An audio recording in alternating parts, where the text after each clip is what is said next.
Good evening and welcome to BIC Streams. We are honored to have with us today Professor Elaine Pagels, distinguished historian on the religions of late antiquity, who comes to us from Princeton, New Jersey. Her lecture this evening on the Gospel of Thomas is titled Unravelling the Secret Gospels. Welcome to our program. Thank you very much. I'm very happy to be with you, and thank you. This evening's lecture is in association with the Bangalore Literature Festival, which is being held at BIC this year on December 18th and 19th. And this event is in the series of curtain raisers leading up to the festival. Professor Pagels' lecture today is based on her work that appears in the volume Beyond Belief, The Secret Gospel of Thomas. Here it is, which was a New York Times notable book and national bestseller. In 1945, an Egyptian peasant unearthed what proved to be the Gnostic Gospels, the sacred books of one of the earliest Christian sects. And today, Professor Pagels will draw on her landmark study to illuminate the world of the first Christians, focusing on the secret Gospel of Thomas, which is particularly relevant to Indian traditions of Christianity. For a brief introduction, Professor Elaine Pagels is the Harrington Spear Payne Foundation Professor of Religion at Princeton University. Among her many honors are a MacArthur Prize Fellowship, commonly referred to as the Genius Grant, and the National Medal for the Humanities from President Barack Obama in 2016.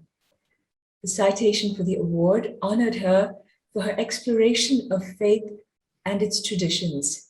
It said, through her study of ancient manuscripts and other scholarly work, she has generated new interest and dialogue about our contemporary search for knowledge and meaning. Her book, The Gnostic Gospels, won the National Book Award, among other distinctions, and her most recent book, Why Religion, combines autobiography with her reflections on the history of religion. I know that in the past few weeks, in anticipation of today's talk, some of our audience members have read this book on their Kindles, and we hope we will have some time to discuss it. A detailed biography with more of her publications is available in the chat box and on our website.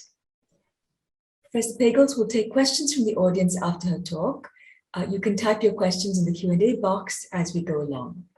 And with that, I turn the floor over to you, Professor Pagels.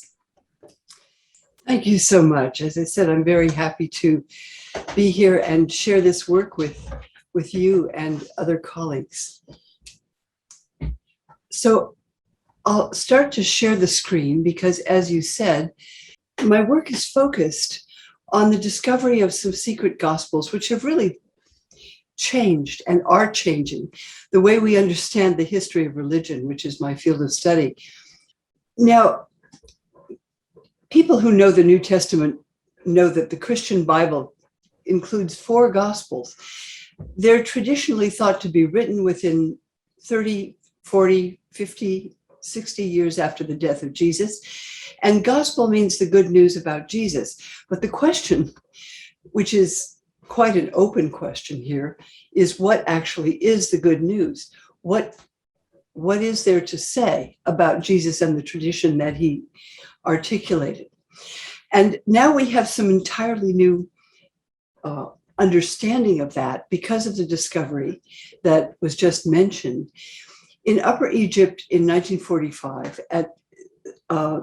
some gospels, other gospels were found, many others that we had heard about from antiquity.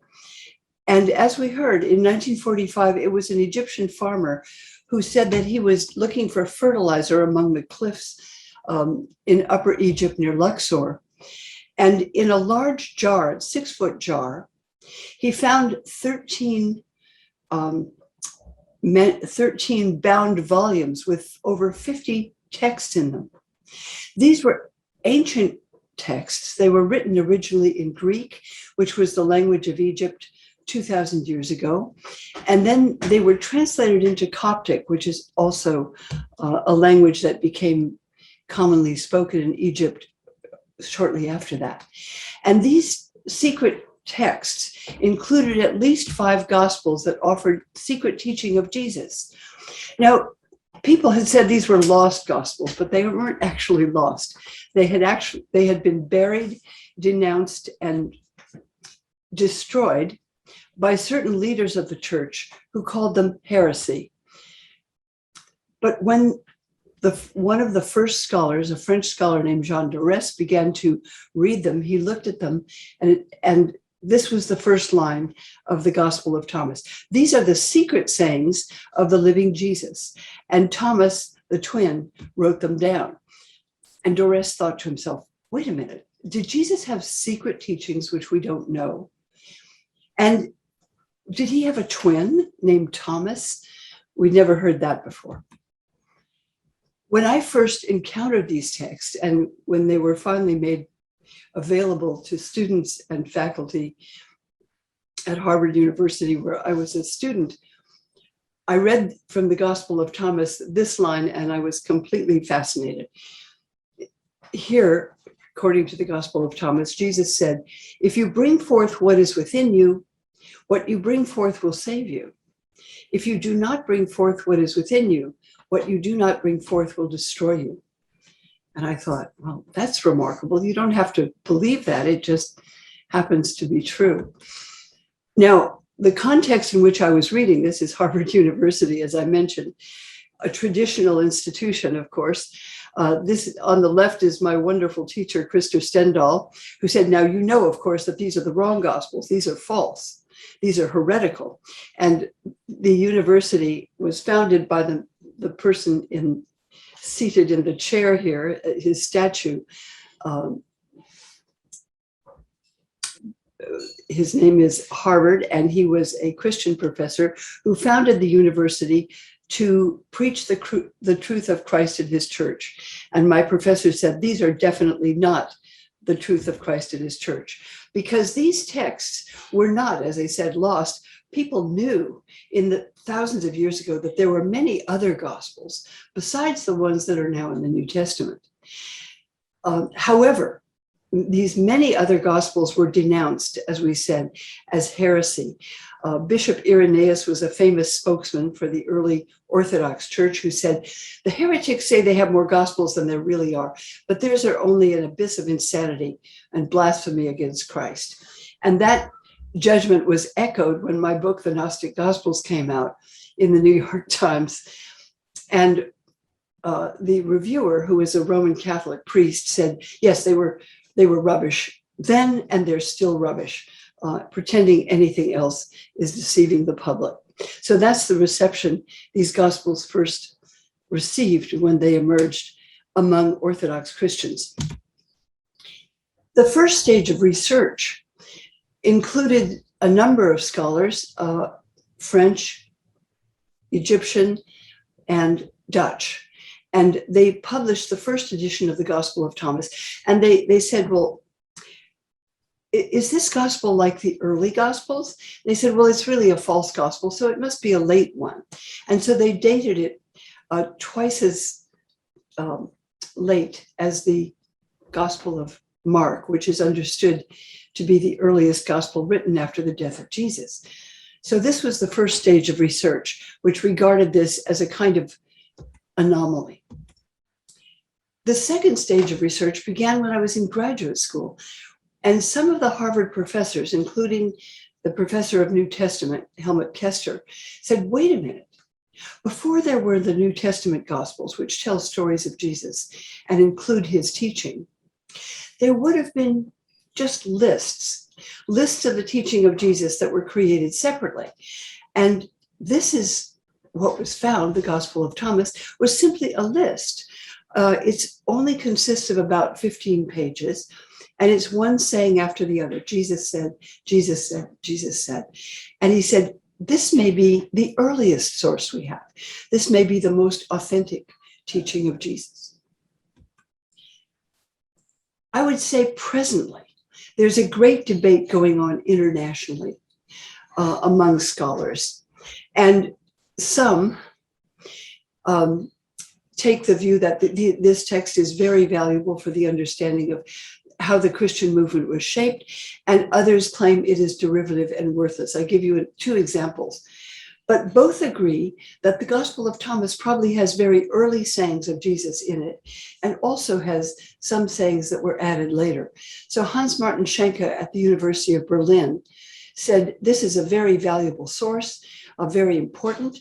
And Simon Gathercole at Cambridge University, who, by the way, is a theologian rather than a historian, says, this text is derivative, it is late, and it is worthless. And so the controversy is still building.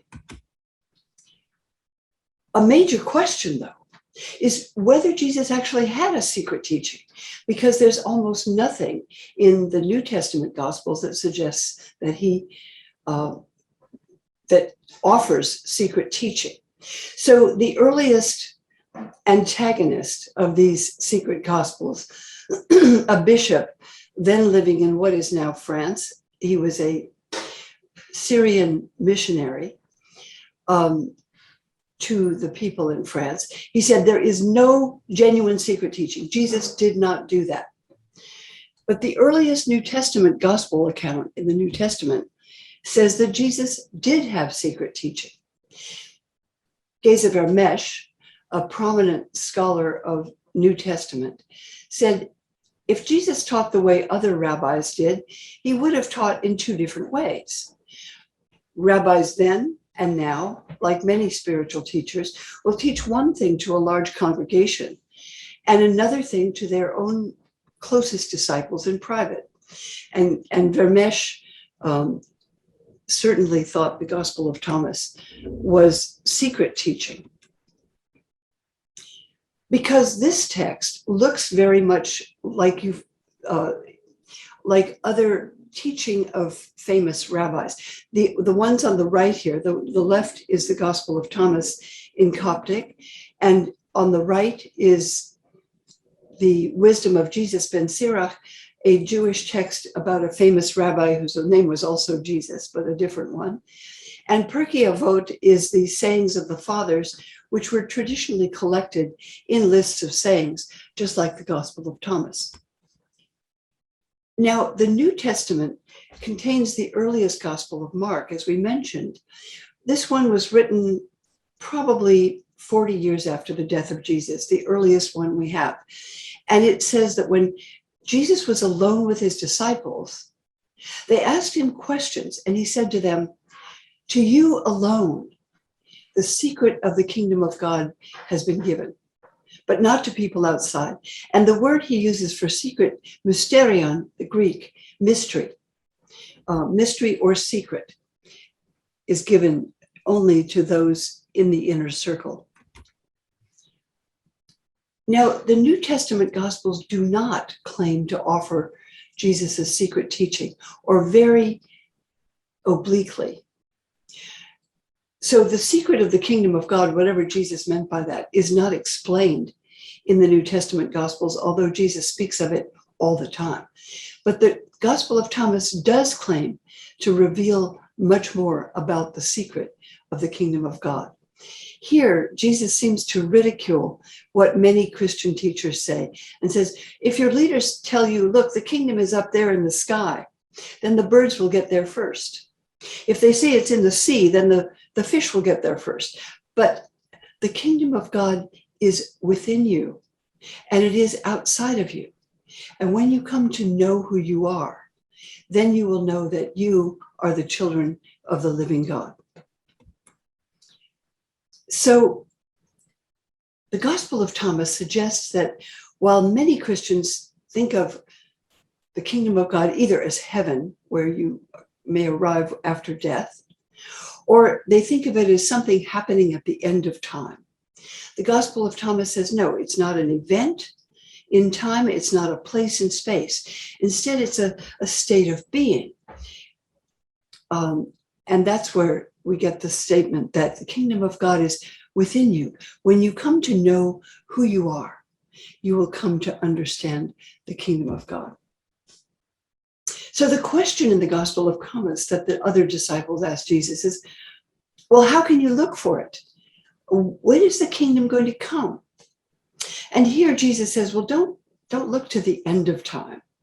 Go back to the beginning. You might even go back before the beginning of time. That seems, of course, like the paradox that it is how can you go back before the beginning of time? Well, any rabbi would have said, oh, we know how to do that. You go back to the biblical book of Genesis. That tells you what happened before the world was created in Jewish tradition. And there in Genesis, it says, in the beginning, there was darkness and a wind from God over the deep abyss. That's all there was, a kind of watery chaos. And then, according to Genesis, the text says that God spoke and said, let there be light. And the original creation was light, but it wasn't the light of the sun or the moon, because the world had not yet been created, according to this teaching. Instead, this light is a kind of primordial energy. The Greek word is phos, from which we get in English the word phosphorescent or, light. It also is a pun on the word for human being. So it's almost as though there's a primordial energy, which is pictured as light, but not the light of the sun or the moon. Also in this text, when people ask Jesus, who are you? He doesn't speak about being the Messiah of Israel or the Savior of the world or any of that. He speaks as if he's a kind of voice that manifests the primordial energy of the universe, the primordial light. There's a saying that I think is quite lovely and very different from anything we have in other Christian tradition. Jesus says, I am the light that is before all things. I am all things. Lift up a piece of wood or split a piece of wood, and I am there. Lift up a rock, and you will find me.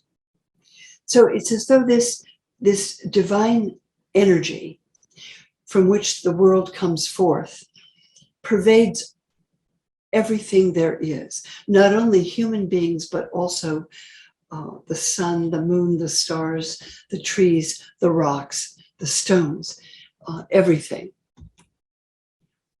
And when the rabbis asked the question, well, Genesis also says God created humans in his image, a famous painting by Michelangelo in the 16th century. But they would ask, but what image? Because in Jewish tradition, one cannot make an image of God. It is forbidden to make an image the way that Christian painters like this one did centuries later. So if God created humans, if we are created in the image of God, what does that mean?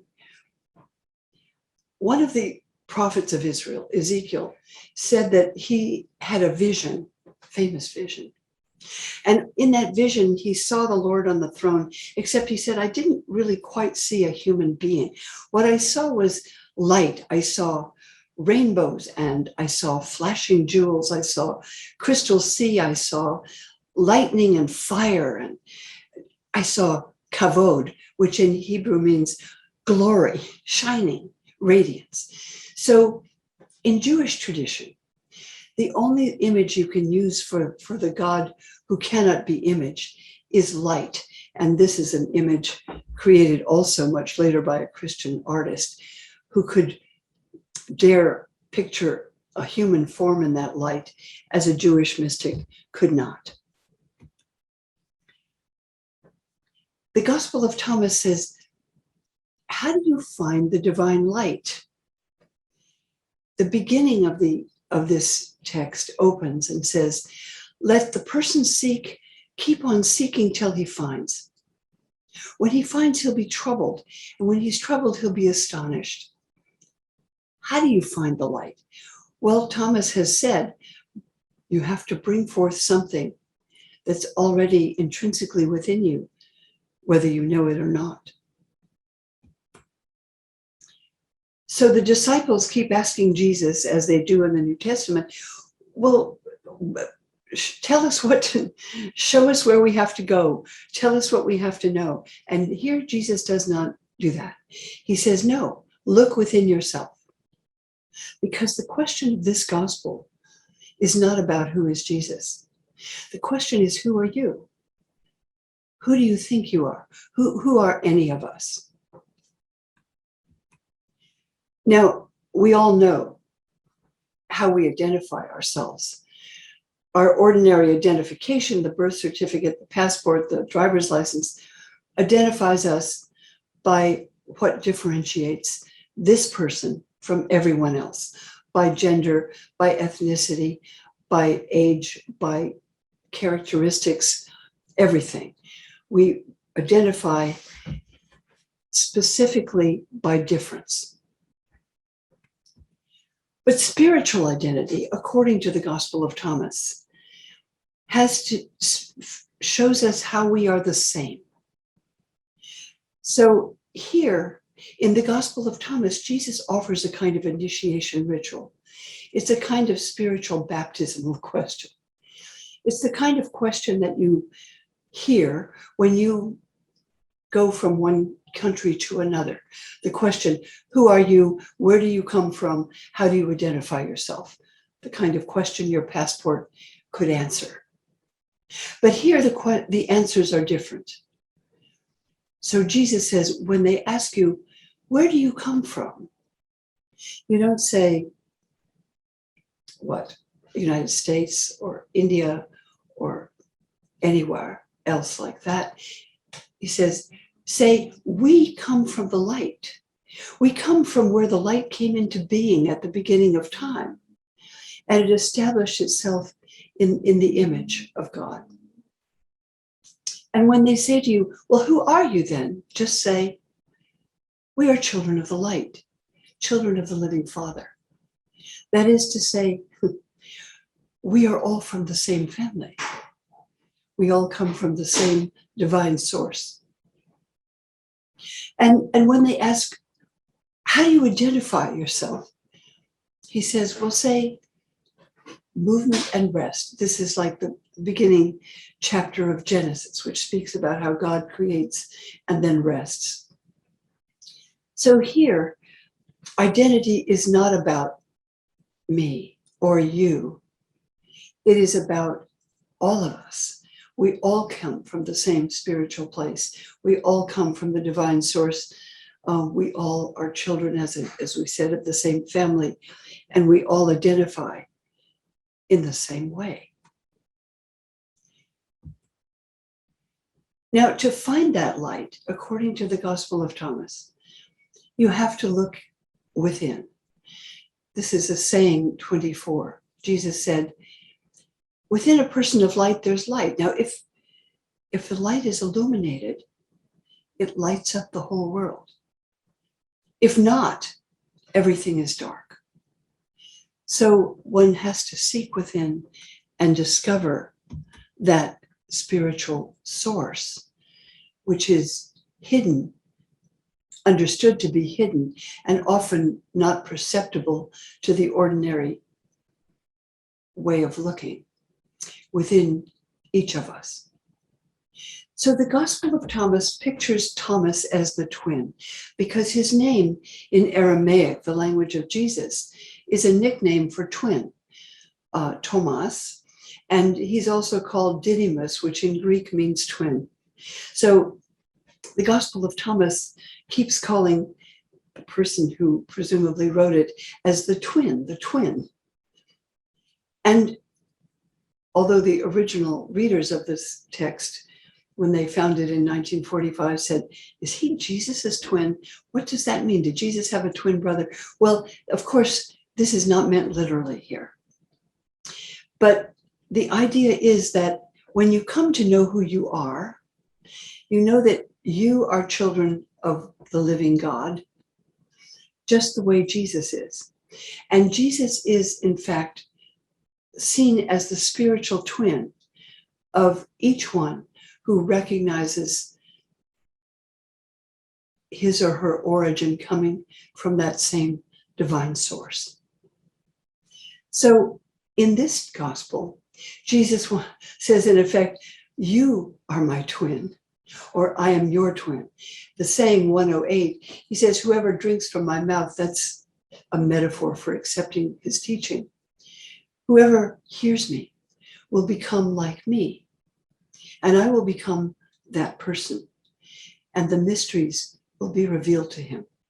So there's the deep connection with the spiritual source from which we all come that is spoken of here.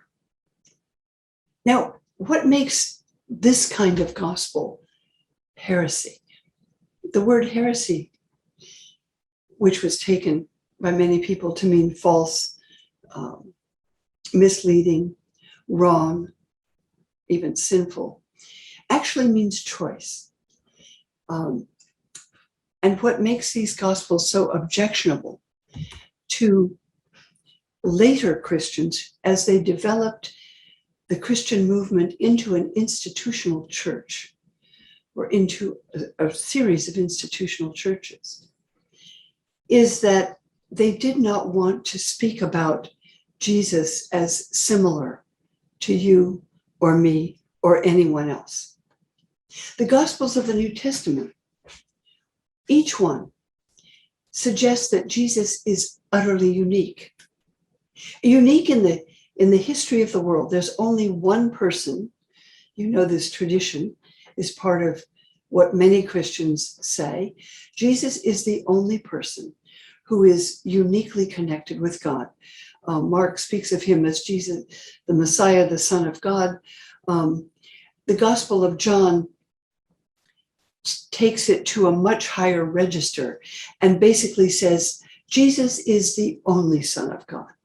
And the word that John always uses for Jesus is the Greek monogenos, which means single-born, unique, utterly unique. There is no one in the universe like Jesus, so they claim.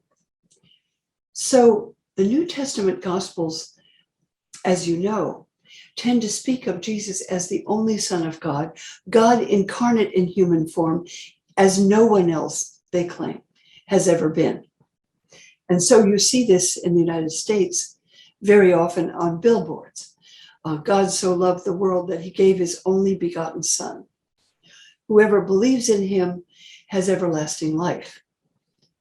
That's on billboards. They don't usually continue with what is also in the Gospel of John, that whoever does not believe in Jesus as the only Son of God goes into eternal damnation. John's Gospel is probably written after the Gospel of Thomas. And I think it was done as a response. Someone wanted to refute the teaching of the Gospel of Thomas. Whoever wrote the Gospel of John, we're not sure who the author is because the title, you know, the Gospel according to John was given to it considerably after it was written. But it's attributed to a disciple of Jesus, which could not have been the author because it's written much later. But the Gospel of John actually finds the teaching of Thomas so objectionable that the author writes a refutation and turns Thomas, the disciple who presumably claims to be the twin of Jesus, and claims that we all have that same spiritual potential.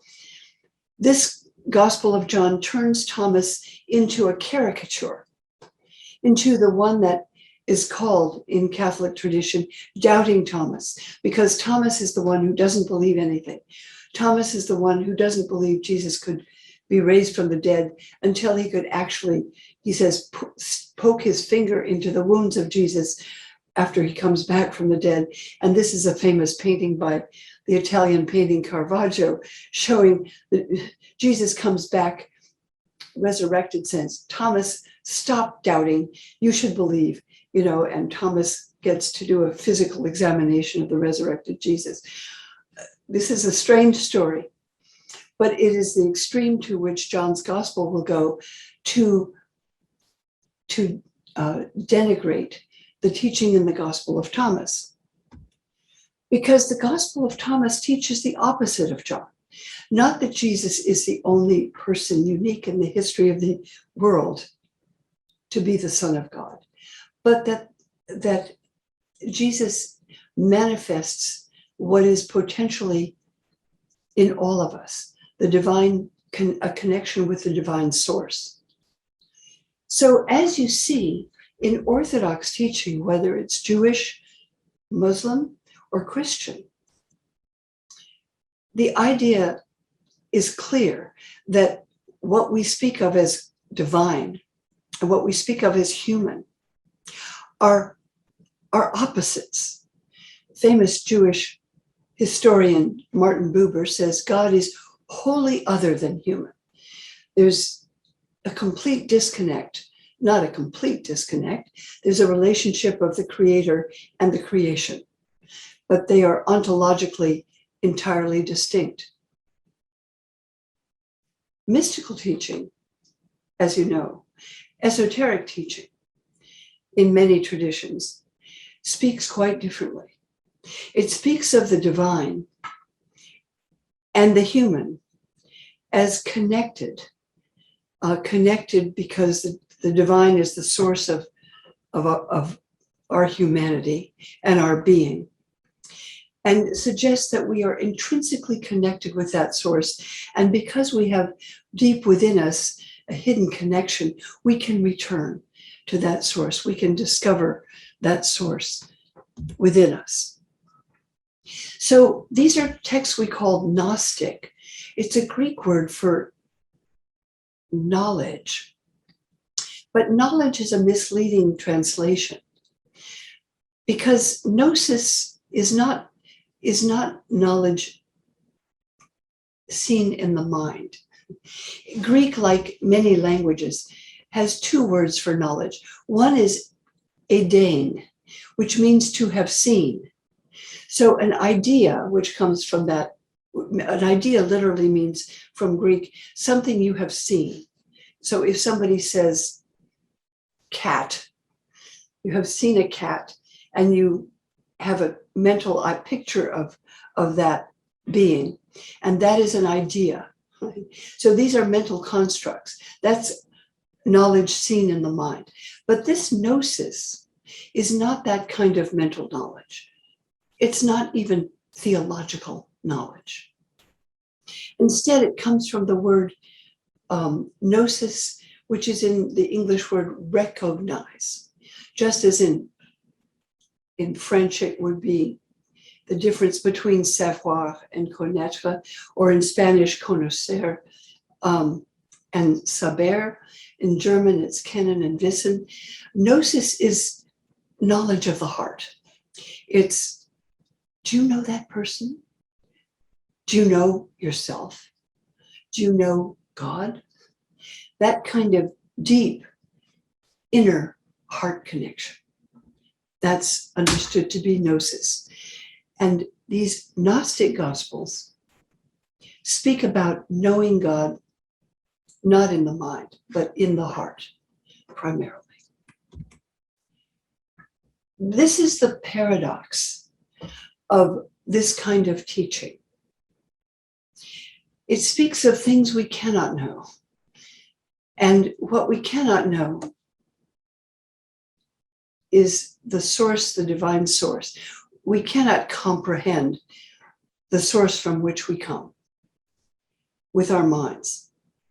But we can know, and this is the heart knowledge, that we're indissolubly connected with that source and with all being. I am thinking that you can hear the connection with traditions that are also well known in India.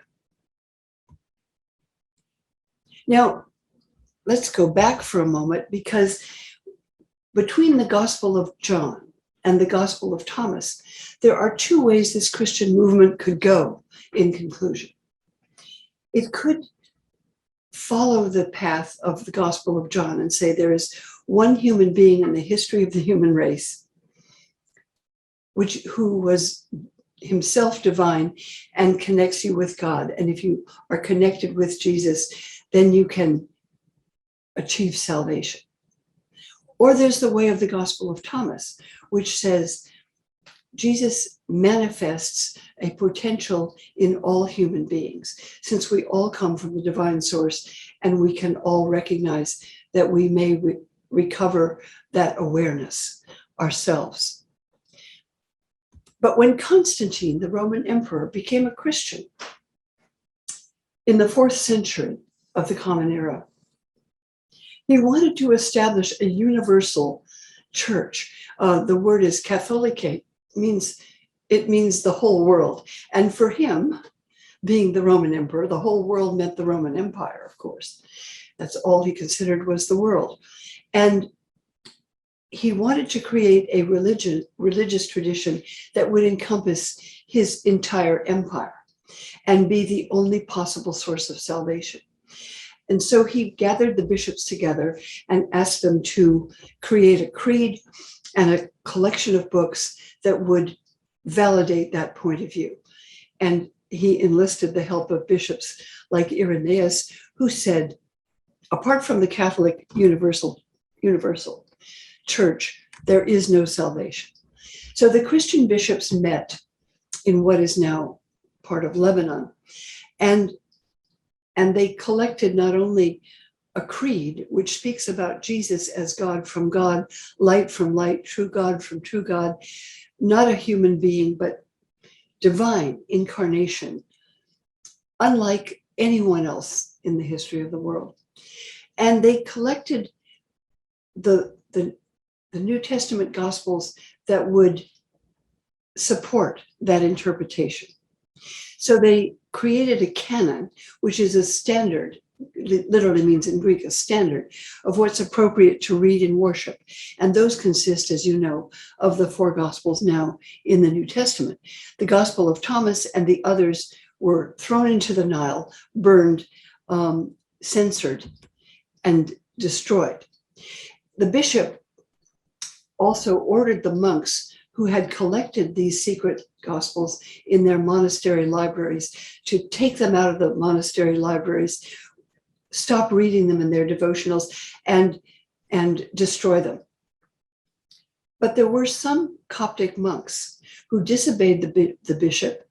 They took these sacred books and hid them in a jar, sealed carefully, and hidden in a cave, a burial cave that was used in Egypt for thousands of years in order to preserve them. And that's where they stayed for nearly 2,000 years until they were found in 1945 and really only published definitively at the beginning of the 21st century. So this changes our picture of the early Christian movement if you find these texts illuminating, as I do. And there are still many who absolutely reject them. But this Thomas is, of course, the apostle, tradition says, is the apostle of India and the founder of the great church, the Thomas Church in India. And his tradition, sometimes I think, was shaped also by the influence of traditions that came from Egypt and India. Buddhist traditions, which were known in that part of the world, and also Hindu traditions, perhaps. Who knows? And so with that, I'd like to stop for now and open up a time we could talk together.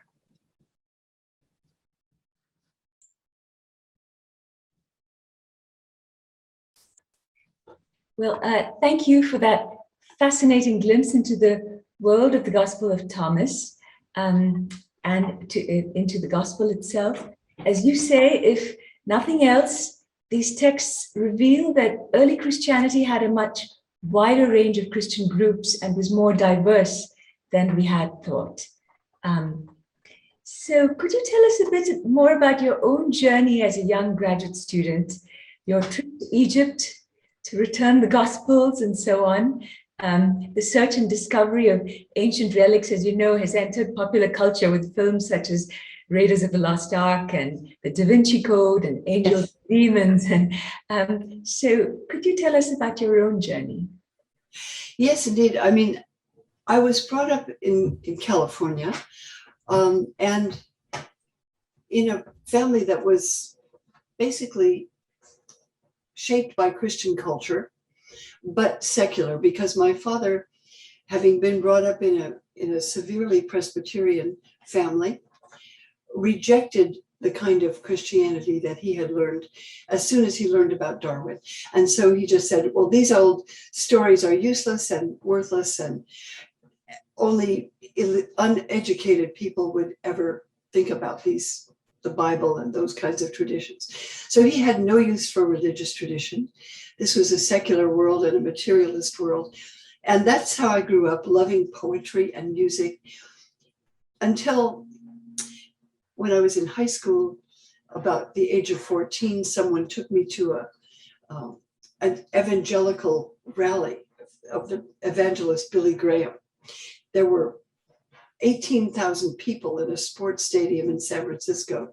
And he talked about Jesus and loving Jesus with your whole heart and how your life can be transformed. It was quite a wonderful and powerful experience.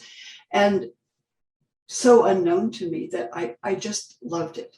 It opened up the imagination in ways. And so I went down and was born again and was saved and joined an evangelical church. And it opened, as I said, the imagination and the possibility of a spiritual life to me in its own way. But it was a rather limited one, because it was one insular, it's like only the people in that particular group could be saved, right? Everybody else was lost, including my Jewish friends, including anyone else who wasn't born again. So after a year, I just kind of had to burst out of it and went off to study dance and do other things, left religion behind. And some years later, I thought, there's something that was so powerful about an opening to what religious traditions have to offer. Was it Christianity? Could it have been another religion? Could it have been Buddhism? If I had been born in another culture? I was curious. So I went back to graduate school Harvard at that time was secular. And I was pretty clear I wasn't going to be brainwashed into a particular religious ideology. And I wanted to learn, what do we know about Jesus? What do we know about that tradition? I was shocked to find out that my professors suddenly had access to all these secret gospels. They hadn't been translated yet because they'd been hidden by scholars. And we had the first opportunity to read them. I was delighted. And I thought, these make sense to me in a different way. They open up the world. They open up the sense of a spiritual life in a much more capacious dimension. And so I began to explore them. And I find them transforming the way we understand. See, what we thought was Christianity is quite a narrow stream of what became Orthodox and what was endorsed as Orthodox, which means literally straight thinking. And everything that didn't fit into that category was relegated to heresy and discarded. Everything that speaks in ways that, like the Gospel of Thomas. So I now think that if we understand Christian tradition better, we would understand its connection with so many other traditions, how deeply imbued it is with not only with Jewish tradition, but Buddhist tradition, which was known in Egypt at the time that Jesus's teaching was becoming well known. And there were people going on the Silk Road to India and seeking wisdom from Hindu sages, going from Greece to learn the wisdom of the East as well. So there was a lot of transmission. And when I was in graduate school, the Dutch professor who had actually secretly smuggled the Gospel of Thomas out of Egypt, that was a crime because you're not supposed to remove antiquities, right? But he got away with it at the Cairo airport. At the time I was in graduate school, he was required to return it to Egypt. So we all went back to Egypt, were the guests of the Coptic community, and returned the Gospel of Thomas to Egypt. Now it's in Cairo, in the Cairo Museum. He had given it to Carl Jung, had he not? Pardon me? He had given it to Carl Jung. Yes, it was. Oh, that's right. That's an important part of it. He had actually given it as a birthday gift to Carl Jung, the psychoanalyst, on Jung's 80th birthday. And Jung loved it because he saw it as an opening of the mind, which it is. But then it was formally returned to Egypt. But now it is known all over the world because we have, of course, photocopies of all the texts. And we're exploring not only this text, I just mentioned one that I happen to love, but there are others which have other insights about the breadth and depth of traditions that had previously been completely discarded. So if I may continue a bit with the autobiography, could you tell us what brought you then to write Why Religion? Why is religion still around in the 21st century? Yes, that's a question that I was asking myself, having been told that it was all, useless old folklore. Why is it still around? Why are the religious traditions speaking so powerfully to people? I mean, that question is what motivates my research. And I find myself also loving this as a spiritual search. It's not simply an intellectual one, although I'm a historian, and when I write, I try to keep it that way. But I was looking for more than that. I was looking for spiritual truth. So when I wrote Why Religion, I never thought I would write about my own life. That was 35 years later. I was writing about how a scholar and those historical questions connect with very deeply personal questions. So the book combines those. We're not supposed to do that as scholars. We're not supposed to talk about the personal questions. It's kind of a taboo about that. But I thought, why is there? Because for people, as you know, I'm sure, being a scholar, people who choose to study whatever it is, whether it's art history or the politics of the 20th century or ancient Greek or ancient Hindi sources, they're doing so for reasons which are particular to that person. And if the work has passion and power, it usually comes out of those kinds of questions. But you also speak about the place of pain and tragedy, and what drew you in your own life to some of the churches, the church in New York in particular. Yes, I mean, it was, as for many people, we come to these questions when we have the most need. And this was when my late husband and I had a child that we adored, and he was given a terminal diagnosis with a very rare illness called pulmonary hypertension. There was nothing we could do. And those kinds of helplessness throw us back on what we don't know and how do we deal with them. And these traditions have been a way to do that. I realized when I sort of listened to some powerful music walking into a church on Fifth Avenue, that even that institution is one which talks about death and talks about what's transcendent beyond this life. So I was looking for that as well, absolutely. And so the book is a very personal book, but it's also about this spiritual search that's part of the exploration of the secret Gospels. And now, many people who have been brought up with Christian tradition are finding these texts opening up another dimension. They find even their tradition more capacious than the churches ordinarily allow. I recently spoke in a synagogue and spoke about the Gospel of Thomas, which at first shocked the rabbi that I suggested it, talk about Jesus in a synagogue. But I said, well, this isn't a Christian story. Jesus, after all, wasn't a Christian. Christianity was invented after his death. So this is a story that comes out of very ancient traditions. And those traditions survive only if they speak to us now. We'll take an audience question. Professor Annie Chandy Matthew says, as one of the St. Thomas Christians of India, I'm troubled by mainstream institutional Christianity and its dogmas that exclude others.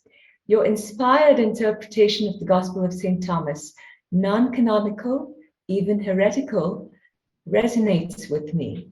The Blakean suggestion that each one of us has with us an eternal spark waiting to blaze forth, that we are all children of the light, that primordial force that existed in the beginning and to which we will return is wonderful inclusive teaching and just what this divided world needs.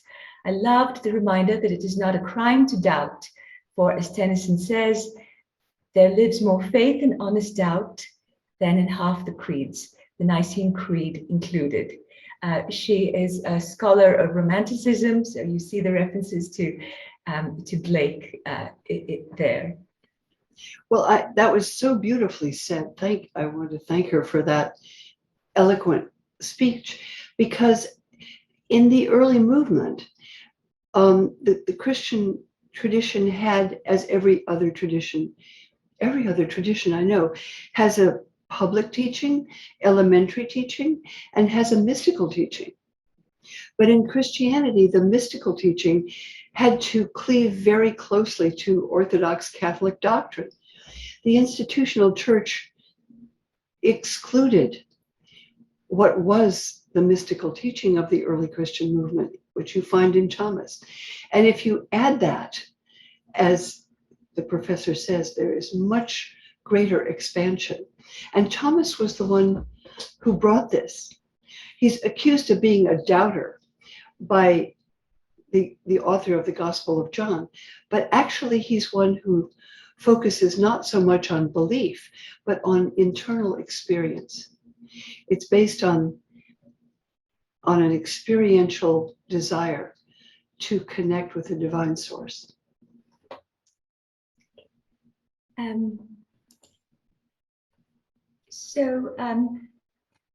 I think there have been several writers of the present day, and you mentioned them in your book, Toni Morrison, Leslie Marmon Silko, and others, Rilke, Tolstoy.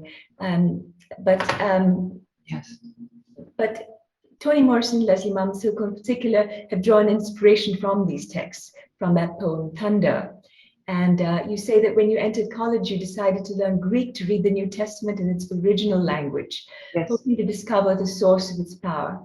And could you describe that experience of reading and also the encounter with classical literature, Homer, Sophocles, Pindar, Sappho, which you say was also religious literature, but of a different kind? I ask this because, you know, the experience of reading a classical language, whether it is Sanskrit, Arabic, Greek, or Latin, is sadly one that fewer students are having these days. And your book is so rich with these discussions. So could you tell us about discovering the Gospels in the original Greek? Yes, that's such a wonderful thing. First of all, it slows you down when you're learning and you read even in John's Gospel, it becomes a very different source. When you read the Greek and it says enerche and hologos, and you realize that those words have depth that you don't experience the same way in English.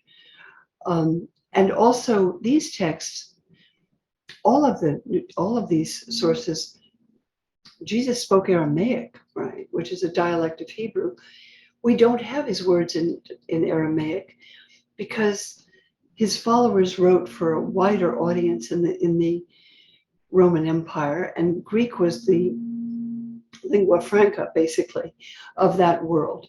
So even Jews often read their own scriptures in Greek. But these texts shine through the language we have, which is now Coptic, and they offer much more. But let me mention that what you said reminds me of some of the other texts, which open another dimension, which is for the most part closed in Orthodox Christian tradition, which has to do with the sacredness of the feminine divine element. And may I show you some of that? Sure. Just for a moment. We have here, let's see, I'm wondering if we can go back here. The Gospel of Mary Magdalene was found actually in 1896 by British archaeologists.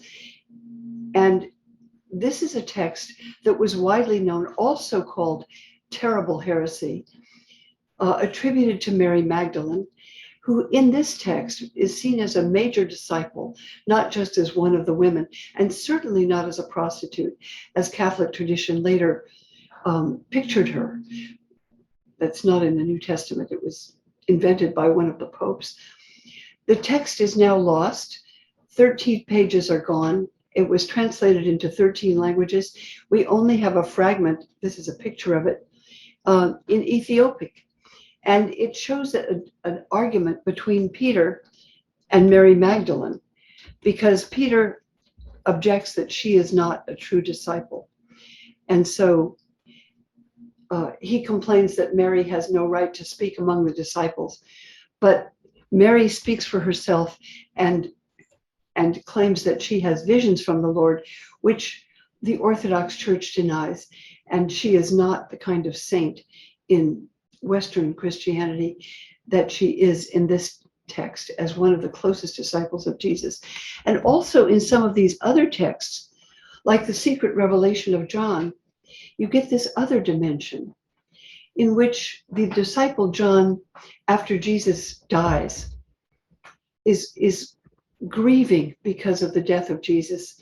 He's devastated, and he goes out in the desert alone and weeps. And he says the earth shook, and he saw a brilliant light, and a voice spoke out of the light. And the voice said, John, why do you weep? I am the one who is with you always. I am the Father, I am the Mother, and I am the Son. And here you see, this is exactly about the issue you raised about translation. Because in Hebrew, the word spirit, ruach, is a feminine word. So the idea of Father and Holy Spirit would naturally be interpreted with the metaphors of Father and Mother, the Holy Spirit and the Heavenly Father. And when you translate spirit or breath from Hebrew into Greek, it becomes a neuter word. So it has no gender, and it becomes a Holy Spirit. But in these texts, the Divine Mother is acknowledged as also of course, in many other religions, in every other one, Egyptian, in Babylonian, Indian, there are images of the sacred in feminine form, which is usually absent in, Orthodox, Jewish, Muslim, Christian teaching. How were these texts experienced? Were they read out loud by a reader or cantor? What would literacy have been like in the ancient world? That's such a good question. Most likely, people estimate that perhaps 10 to 15% of people could read. So these texts would have been spoken, and some of them would have been chanted. They would have been chanted or prayed or preached. And they were often the ones that we found in the monastery library in Upper Egypt. That is, they were originally in that library before they were hidden in the cave when censored by the bishop. They were read in devotions at night as the monks, both men and women, would be, after the evening meal, they would listen to the reader reading a devotional passage for meditation and contemplation. The question of dates, we have a few questions here on the question of dates. The earliest gospel is Mark, as you've said, written 40 years after Jesus' death, around 68 to 70 CE. Matthew and Luke follow around 80 to 90, and they were joined with John's Gospel, 90 to 100, and Paul's letters, which are the earliest, of course, 50 to 60, to become the New Testament. And this process took place over about a couple of hundred years, from 160 to 360 CE. One argument that's been made against these Gospels is that they were written later. What would be the date for the Gospel of Thomas? That's a very good question. And you're right that this is absolutely one of the forms that arguments today about the text take. Now, people who say it is very late are pointing out that the actual text, which is now in Cairo, the only single copy we have of a text that was widely read all over Egypt. We know that because we find in the garbage dumps in Egypt, like Oxyrhynchus, many fragments of Sophocles, of Greek philosophy, of deeds and legal documents and receipts and bills and text. And there are fragments of the Gospel of John, of Matthew, and the Gospel of Thomas. And Thomas is just as widely read as the others. So these are Greek fragments which are found about the time of the Gospel of John. Those two are written, I think, very close to each other. But the actual text that we found is translated into Coptic, as I said, and it's written, inscribed in the 4th century. So critics will say, oh, it's very late, it's very derivative. It's only a pastiche of things taken from the New Testament Gospels. That seems to me not accurate, because it was certainly widely known and discussed by fathers of the church as early as the year 140. So these texts were known, and they were dismissed very early by some of the Orthodox bishops. But as you say, the formation of a New Testament, that didn't happen until after Constantine, between the years, say, 350 and 400. And there's that list is still in flux at that time. But the canon is a list of books to read in public worship. It would not ordinarily include mystical texts.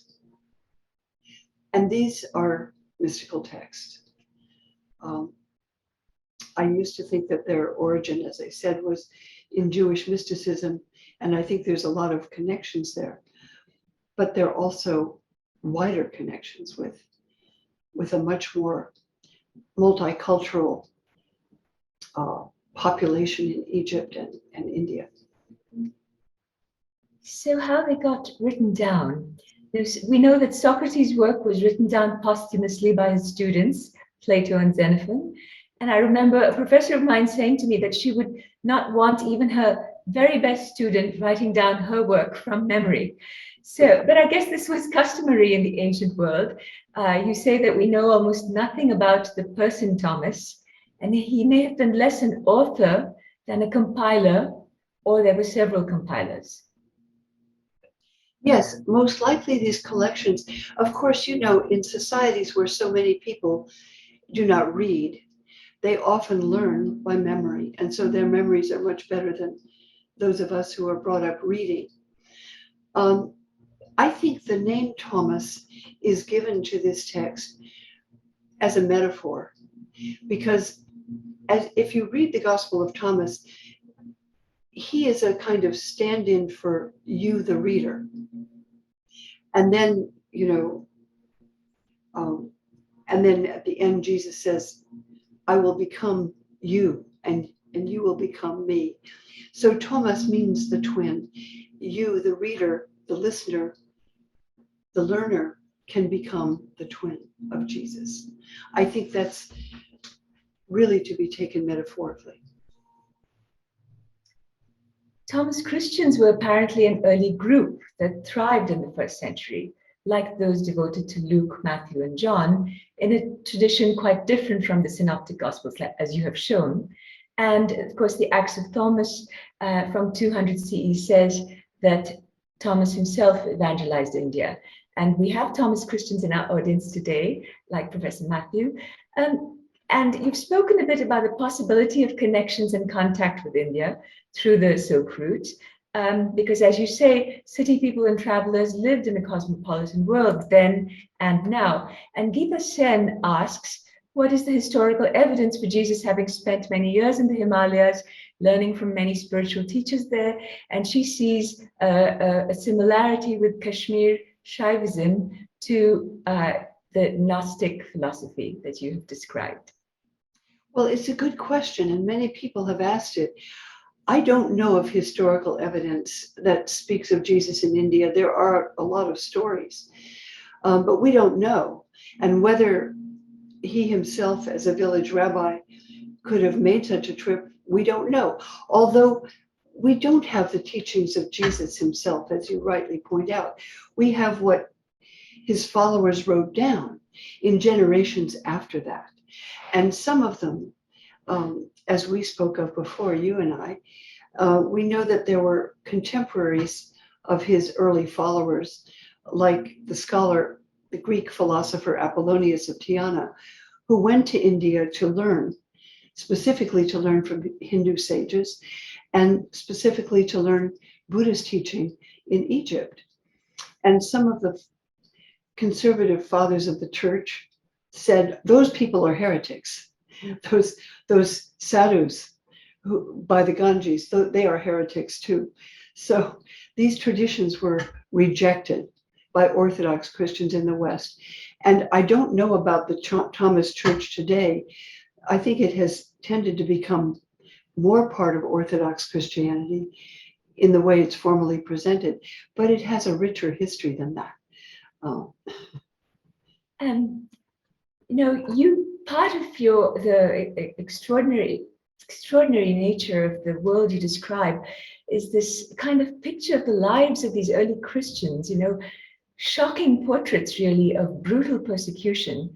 I was particularly struck by the 22-year-old aristocratic young woman, Vibia Perpetua, from the African city of Carthage, who becomes a Christian. And, she's recently married with an infant son, and she's imprisoned. Her father is beaten in front of her, and then her body is torn apart by beasts in the arena.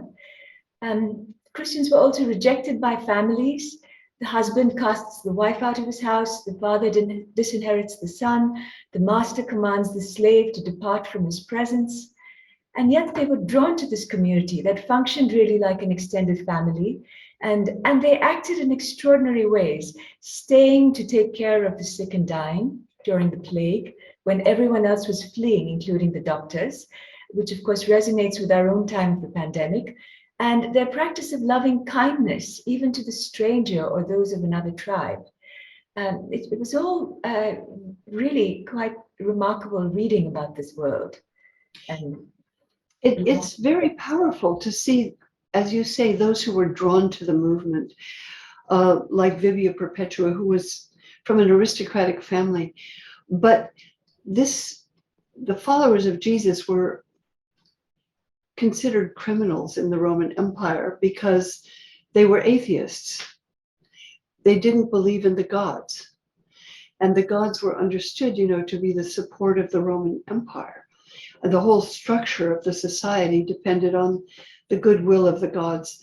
And so it was a crime to be a Christian. As you say, they suffered terribly. And I think it is that enormous pressure of persecution, which Irenaeus, the bishop I mentioned, it pressured him to create a sort of specific church with specific beliefs. That is, I think it made him feel that it was very important to identify who's a Christian and what we believe, and create institutional structures so that there would be connections between, say, this group in France and that group in Rome, and another group in Syria, and another group in Germany, which otherwise might seem very disparate. So they created orthodox traditions to bind these groups, but that also created this exclusionary practice. I mean, it comes partly out of persecution, which I think is so important that you mentioned. And even after Constantine made it the official religion and decriminalized Christianity, there was still a struggle that continued with the old ways, wasn't there, with his nephew Julian and so on? Yes, well, after Constantine declared Christianity sort of the official religion of the Roman Empire, well, his nephew, who became emperor some decades after his death, actually Julian, it was quite a bit later, he hated Constantine because Constantine had killed several members of Julian's family in order to decrease the number of potential rivals to the throne. And so he felt that his relative Constantine was a bloodthirsty hypocrite. Constantine also killed his own wife when she was suspected of participating in a coup against him. So there was certainly resistance, and there was certainly a much wider world culturally. But Constantine created a closed church with a closed canon, saying only these books, only these beliefs, only this path of salvation. And it became a very powerful, strong institution in the West, right? Still is. But I think it's time that we now open up the windows, let more air in, and realize that the world was never that closed. What sustained many Christians, even more than belief, you say, was stories, above all, shared stories of Jesus' birth and baptism, his teachings, his death, and his resurrection. And in a sense, these Gospels are shared stories. And some of these connections to earlier traditions as well that exist, you point out that Christmas, the birthday of Jesus, on December 25th, which is coming up, was celebrated from the 4th century on, and it coincided with the birthday of the Persian sun god Mithra around the winter solstice. Yes, it is the birthday of the sun, and that is the symbolism of the divine Son of God related to the sun and the return of the sun and the birth of the new sun after winter darkness. That's where the symbolism comes from. But you also can see, I'd love to show you one more example of one of these texts, which is not Christian at all. There were some that were found with these secret Gospels. Some of them are Jewish texts. Some of them are mystical texts in different ways. They're not distinctively Christian necessarily. They open a much wider focus than that. So if I may, one more time, I'll just share with you. Is this there? If we go to this, there's a text like the Revelation of Zostrianos, which is simply the revelation about a young man who cannot find answers in his life. He is deeply depressed that his life seems to have no meaning. And he goes out into the desert alone to kill himself, to commit suicide.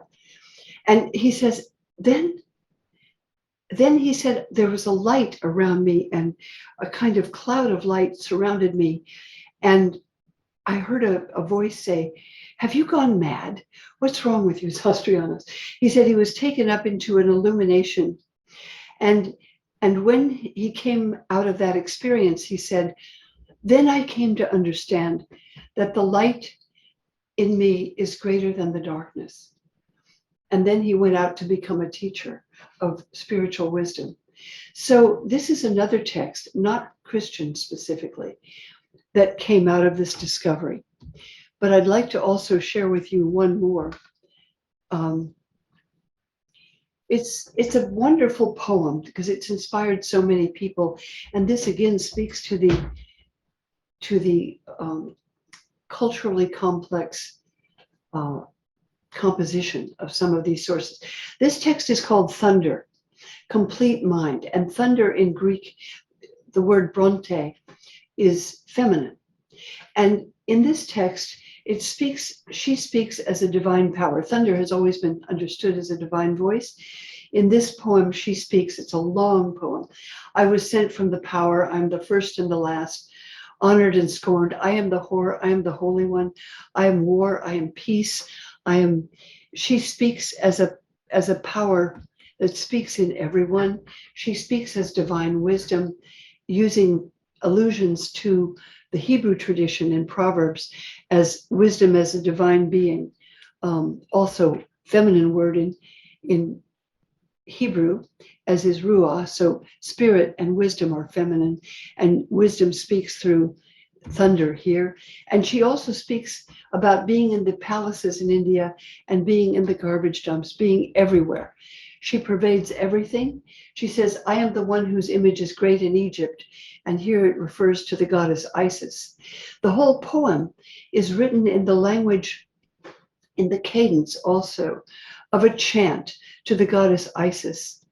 And it is probably chanted, it's probably liturgically performed, this poem celebrating the feminine divine power that is everywhere. She speaks also as Eve and alludes to the story of creation in the Hebrew Bible and says, I am she who is great in Egypt, but has no image among the barbarians. In this case, speaking of Jewish tradition, which speaks of God the Father, but of course there is no God the Mother in Hebrew tradition. And that's the voice that spoke to my colleague Toni Morrison, here pictured on the right. She did a series of poems and songs, and I heard these performed at Princeton once, and I said, Toni, that's amazing. What is that? She said, oh, that's thunder. You brought me to it. I said, thunder. She went back to this ancient poem and took pieces of it and wrote her own poems from it and songs, which are now illustrated in a book in the Firestone Library that she published herself. The same poem, Thunder, was used by Julie Dash, who's pictured at the bottom. She's a filmmaker in a film called Daughters of the Dust, about a religious tradition that comes out of Africa. And also by Leslie Marmon Silko on the top left, from a Native American tribe in Arizona. She used the same poem, Thunder, as speaking the voice of her people in a way against Orthodox Christian tradition. So all of these people found a kind of spiritual connection with these sources that come out of the Thomas tradition. I'll take an audience question. Binu George asks, Professor, are there records of teachings of St. Thomas in India? Not that I know of.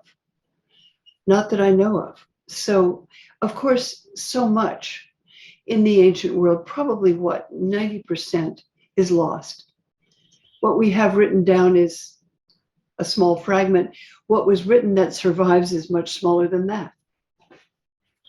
And we have a comment from Mithila Peter, who says she's listening to you from India and understanding the relevance to our faith practice as Thomas Christians in an entirely new way. And you're opening up our hearts to the excitement of the Gnostic Gospels and taking on the journey of knowing oneself and seeking the light within. This is empowering, and this opens up our Christian faith to naturally connect with the wider philosophical currents of Vedanta yoga and the Buddha's psychological perspective on enlightenment. So that was just... Well, I want to thank her for those lovely words, because it does seem to me that these traditions, whether they're Christian or whatever, they would die if they weren't renewed and transformed in every generation. And now we're in the 21st century. We're not in a closed off world. We're in a global world. And if we're going to understand the cultural traditions, say, of Christianity, they have to be understood in a much wider context than they were previously thought to be, or understood, or insisted on being. I mean, this tradition is kind of clamped down by the church, which says, no, no other gospels, no other teaching, no other mystical teaching which contradicts our teaching. And that kind of closure, I think, is inimical to the vibrancy of the traditions as they have developed for many thousands of years. I will ask you a sort of methodological question about being a historian of religion. Among historians of India, there's been a recognition in recent years that more scholarly attention needs to be paid to the question of faith, which is such an integral part of daily life and a motivating force for so many. And yet there are conflicts of opinion between theologians and historians. As a historian of religion, how have you had to negotiate this divide? That's a very important question. Thank you for that. Faith, at least in English, has different connotations. It can either mean belief in a set of theological convictions, the creed, I believe in one God, Father Almighty, maker of heaven and earth. Does it mean belief in a set of dogmas, like the Nicene Creed? That's what some people call faith. But the Hebrew term and the Greek can also mean trust. It can mean the movement of the heart, right? And I think it seems to me that belief in specific theological statements is not something my students, for at least, are looking for. They're looking for experiential awareness, faith, in a sense, focused more on the heart than intellectually conceived theology. So that's partly why the Christian view of faith as belief in these statements in the creed is losing its power for many people who want something that is closer to their own experience and speaks more deeply to their heart, I want to say. The power of these traditions, as I understand them, speaks deeply to our emotions, and that's why music and poetry and chant and dance have always been deeply part of worship, almost everywhere. I am going to take an audience question that is a sort of practical question from Tayil Sethumadhavan, who says, have the parchments that were discovered in 1945, have they been subjected to verification of authenticity, carbon testing, or anything like that? They have, but what we have is not the original writing of a Gospel of Thomas. That would have been destroyed probably centuries ago, or in fragments, because we do find it in Greek fragments before it was translated into Coptic. So what we have are these 4th century papyrus translated from Greek into Coptic. Now, Coptic, the language of Egypt in the year 300 to 400, has a lot of connections with Greek, but it's different. So carbon dating that will get you to the 4th century. But actually, if you're asking about the Gospel of Thomas itself, when it was written, we don't have a physical copy of that. We only have Greek fragments, which can be dated, in fact, to the beginning of the 2nd century, which is where you find fragments also of the Gospel of John and of Matthew.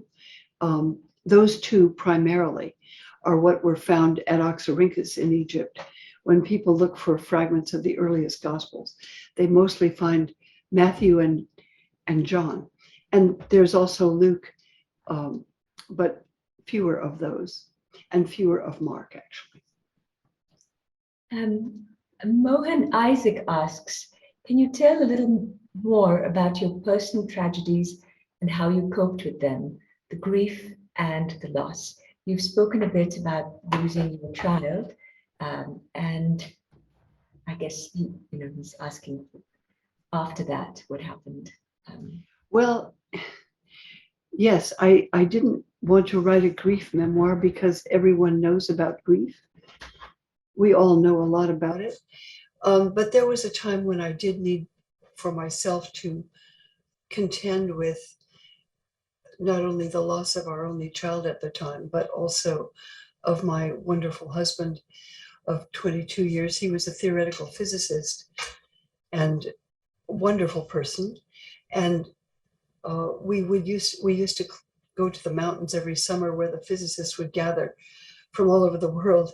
And he would hike twice a week in the mountains. And he died in a mountain climbing accident a year after our son died. And right after we had adopted 2 other children. So I was left with 2 babies and without the 2 members of my closest family. That was utterly devastating. And it was only a kind of experience I had after the funeral for our son.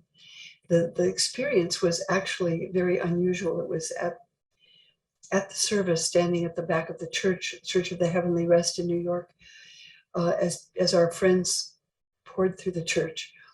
I had the sense of that there was an enormous net that surrounded us, and the net was made out of ropes that were huge, and the spaces between the ropes of this net were large enough for someone to just be sucked out of the world. And at that moment, I didn't want to be standing in that church in that moment, which was devastating. I just wanted to be out of the world because it was too painful. And I felt that the only thing keeping me in the world were the knots in this net, which were the connections with the people there, with the people that remained. That's all that was left. Later, people spoke about Indra's net. I hadn't been familiar with that image, but it was a sense of the connectedness of all people, and with those who are living, those who are gone, wherever they are.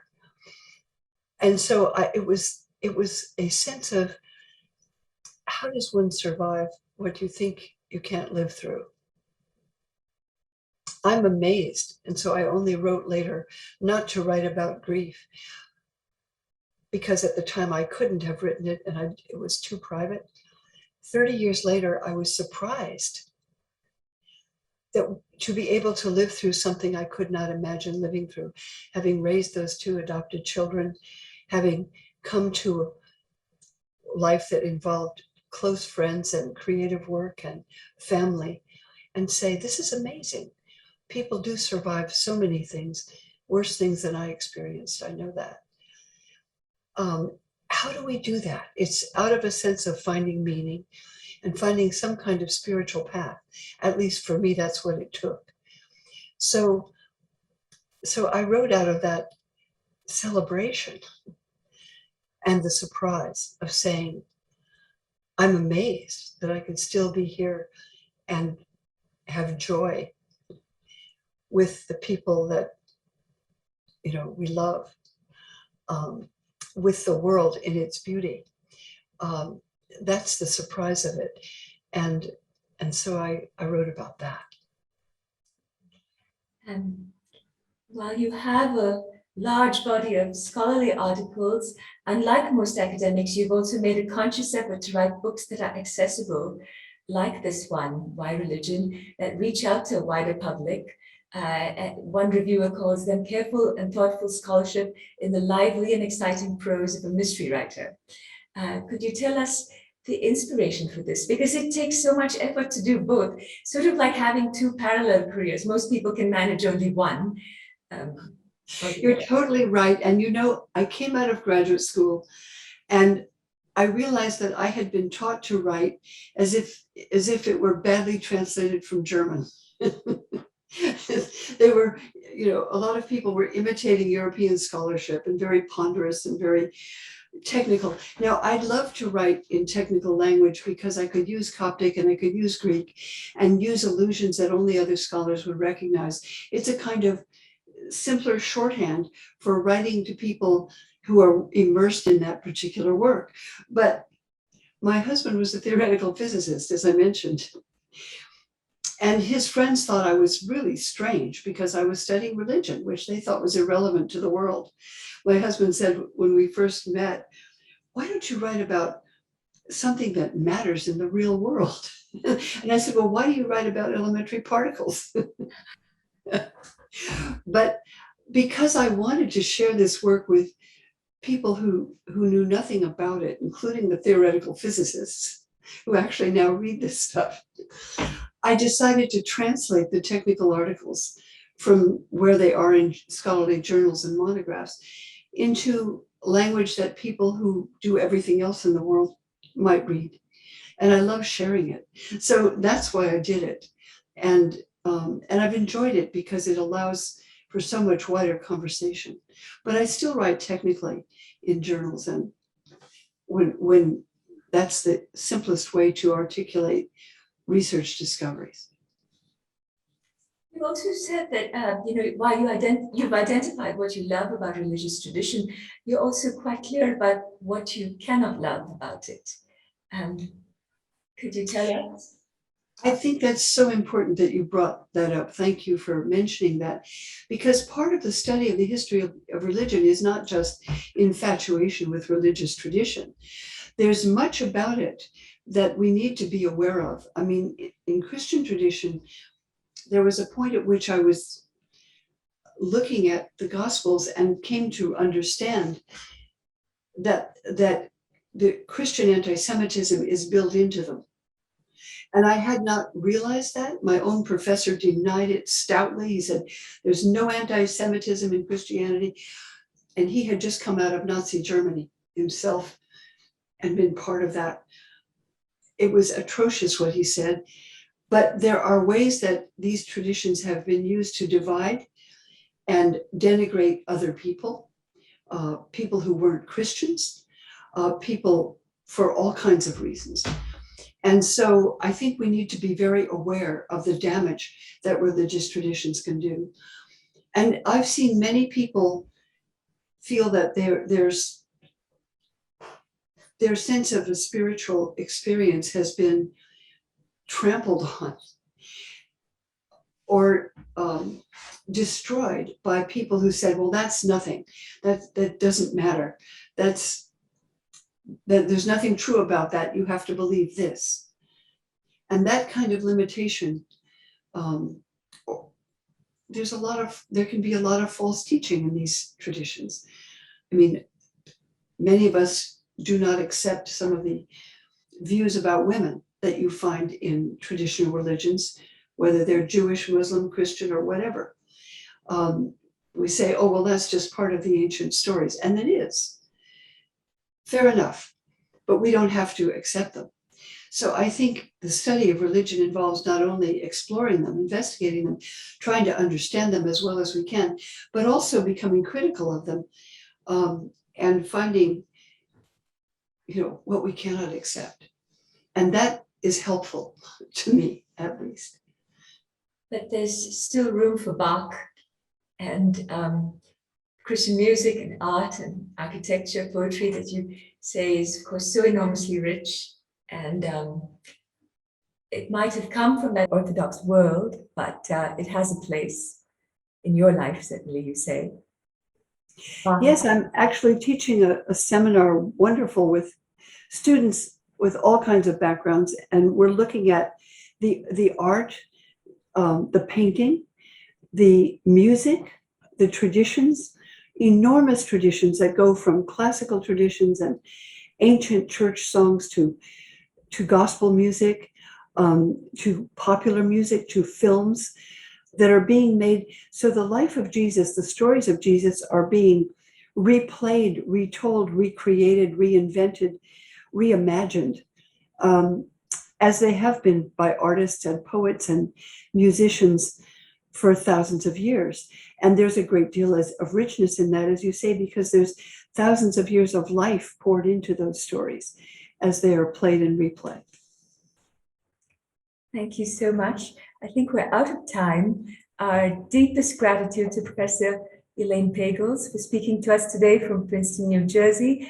As we head into the festive season in December, This has been an immersion into the world of the early Christians in antiquity. But your reflections also bring us to the present in a world that has seen so much suffering and loss with the pandemic in recent times. Your insights on facing storms of grief and hope are inspiring and seem more relevant than ever. Thank you. And thanks. Yes, go ahead. Thank you so much. It's a joy to speak with you, and I've really appreciated this conversation so much. Thank you. And thanks also to our audience for tuning in. I should mention our program at the BIC tomorrow at 7 p.m., Carols in the City, with the choirs Capella Bangalore and the Bangalore Men. Many of you have tuned in from distant parts of the world today. You can sign up for our email notifications at our website, and please join us for our next program on BIC Streams. Thank you.